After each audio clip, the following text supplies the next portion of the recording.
Before we begin, this episode does contain conversation around suicide and mental health issues, and therefore listener discretion is advised.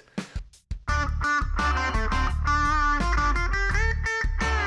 then how can, and again, you have touched on quite a few things, but what are the real quick ways that people can get more involved with the EIC and other industry charities and get on the track to wellbeing?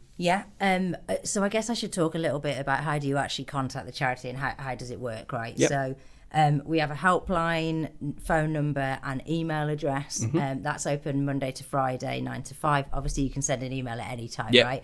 But the helpline is open then, and we've got an amazing welfare team that is led by Grace, and she's been with the charity for a few years now. She's very, very experienced, and our welfare team are incredible. There's 4 of them in total. So anything that comes through to us will be allocated to one of our case managers, and they will look after you all the way through. So you'll have the same person. We do a lot of advocating for people. So we work with lots of other charities.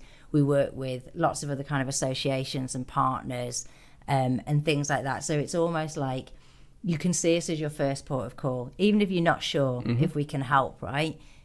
Just contact us. Because invariably, if we can't, we can direct you to someone or an organisation that can. Exactly. You're on the path. The path. So we cover all sorts, a lot of mental health support.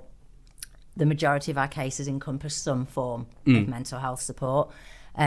We do things like emergency financial aid, bereavement counselling, legal advice, a whole range of things, which is sometimes quite hard because as a charities tend to focus in on one specific thing, like a cancer charity or a mental health charity, or those different things. But because we're an industry charity, we have a huge breadth of different support services, and that's where working with partners and other organisations means that we can kind of be that first port of call for you.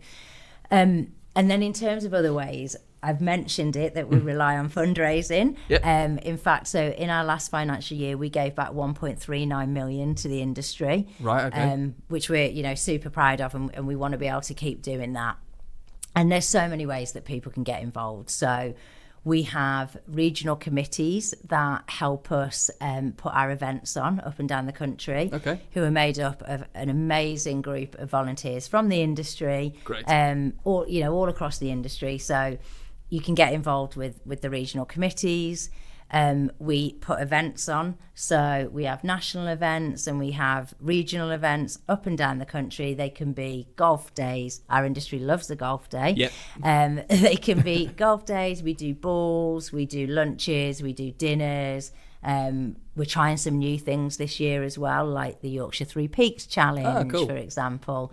And then we have something called Challenge for a Cause, which is, I'm really passionate about this because this is how I got involved with the charity in the first place. So I've worked in the industry for about 6-7 years now, for a wholesaler previously. And in 2019, I signed up to be one of their fundraisers on a Challenge for a Cause. And it was Everest Base Camp, which was incredible. One of the hardest things I've ever done, but one of the best things I've ever done. And since then, I got more involved in the charity and, on a volunteering basis, etc.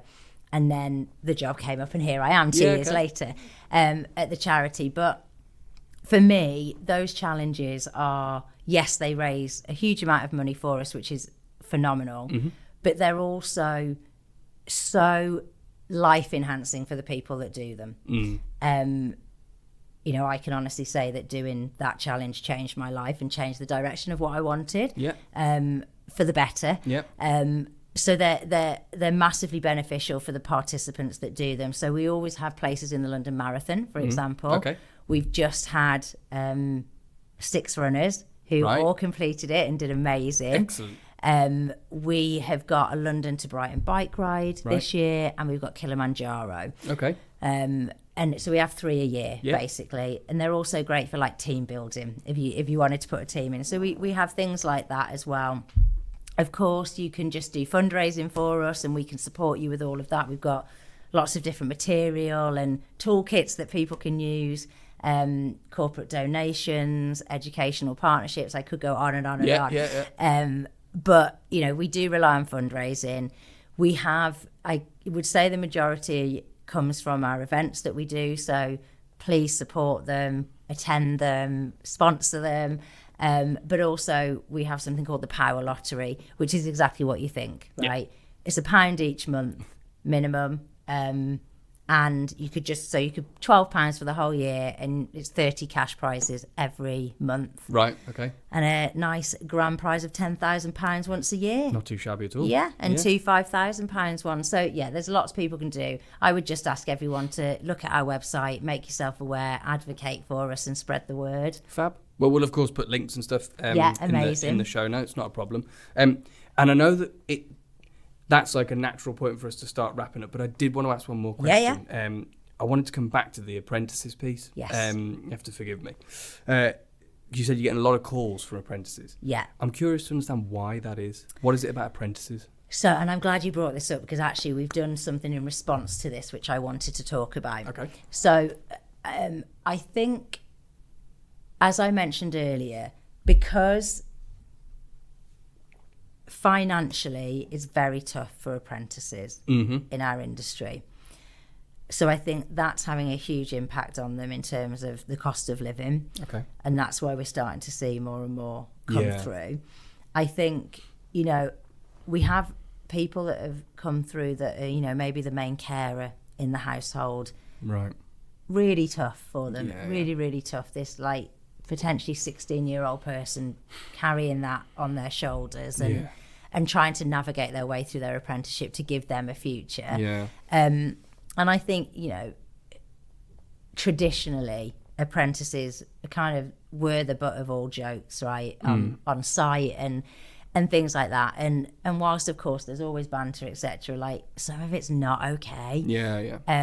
And because the world's moved on and it's not okay, but maybe some of our more old-fashioned sites or, you know, haven't quite caught up, like those things are still happening. I think, you've got to, there's definitely an element of being careful a bit. I mean, no one's trying to stifle what you want to say. No. I don't agree with that at all. No. Say what you want, but there is that, you can tip from banter to bully, right? Yeah. And so we did a whole wellbeing talk on banter versus bullying as well. So yeah, I think there's lots of different elements with apprentices coming through. I mean, maybe some of it is just that they're more willing to talk about it. Yeah. But what we've done in response is we have recently launched brand new mental health training specifically for apprentices. Great. So it's part of we've launched a whole new suite of mental health awareness training that is all virtual access via an online portal. You can do it on your mobile phone. There's things like mental health awareness, stress awareness, those kind of topics.